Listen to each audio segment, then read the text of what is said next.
Bonjour, alors comme d'habitude, je suis très heureux de vous parler des mots de la langue française, et dans un tout dernier livre que j'ai donc rédigé, ici donc 100 mots latins pour bien comprendre 1000 mots français, paru aux Belles Lettres. Eh bien, j'ai essayé, en partant des mots latins, de nous faire comprendre, c'est pas simplement bien écrire, mais aussi comprendre d'où viennent un certain nombre de mots, donc il y a une centaine de mots latins. Alors, je suis très heureux aussi d'avoir trouvé chez Éric Orsena une citation que j'ai choisie en épigraphe.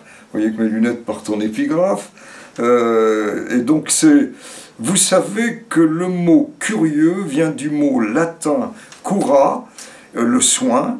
Soyons fiers de notre défaut, être curieux, c'est prendre soin du monde et de ses habitants. C'était tiré des Chevaliers du Subjonctif, paru en 2004. Je trouve que ça tombait bien, et finalement, pour donner un bon exemple de la chose, j'ai pensé à une lettre qu'on pourrait choisir parmi les 100 mots latins qui se trouvent ici, et qui est caput.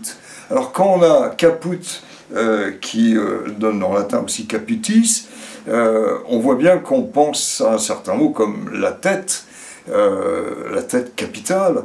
On pense à des mots peut-être comme chapitre. Et alors c'est là où d'un seul coup il y a aussi le mot chavirer. Mais pourquoi chavirer? Donc toute une série de mots qui s'y rattachent et qui peuvent nous étonner. Alors ce qui est frappant, c'est qu'il y a toute une série donc de formules latines, par exemple, poena capitis, peine capitale. D'un seul coup, on se dit, oui, mais la peine capitale, c'est effectivement de couper la tête, de la trancher, hélas. Un autre mot, nec caput, nec pedes. Pas de tête, pas de pied. Et en fait, c'est ni début ni fin. Caput arboris, et là, c'est la cime de l'arbre. Capita vitium, ce sont les ceps, cap, cep, on est toujours dans la même racine, les ceps de vigne. Id quod caput est, c'est le point capital. Bon, vous voyez, le point capital, on le dit toujours. In illo capite, dans ce chapitre.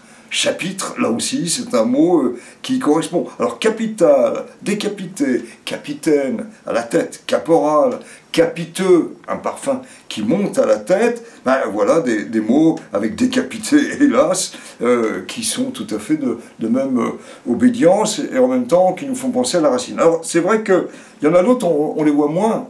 Les biceps, hélas, je n'ai pas des gros biceps, encore moins des gros triceps, ni même des quadriceps, mais ce sont ces muscles à 2 têtes, muscles à 3 têtes, muscles à 4 têtes, voilà encore un autre mot de la même famille. Alors, capit en se déformant, comme vous savez, que donne che, puis che, ça aboutit en français à chef. Alors, il y a le couvre-chef, le chef, bien entendu, il y a achevé, qui est arrivé au bout, à la tête en quelque sorte, et puis de capitulum en latin est venu le chapitre. Le chapitre qu'on lisait dans le monastère, d'où avoir la voix au chapitre, réunir le chapitre. Alors, il y en a d'autres qui nous paraissent assez éloignés. Quand on dit attention, un pas de plus et vous tombez dans le précipice, on y est en plein. C'est pra et seps, précipiter, faire tomber la tête par devant. Et alors un dernier qui est passé par le provençal, qui est chavirer, et qui est virer la tête première, et donc renverser la tête. Donc voilà toute une série de mots sur une famille, qui nous font rêver, des mots qui nous, dans le fond, permettent d'être en famille. Alors la famille, c'est bien. Dans le fond, les mots latins ici nous font chavirer, il n'y a aucun doute.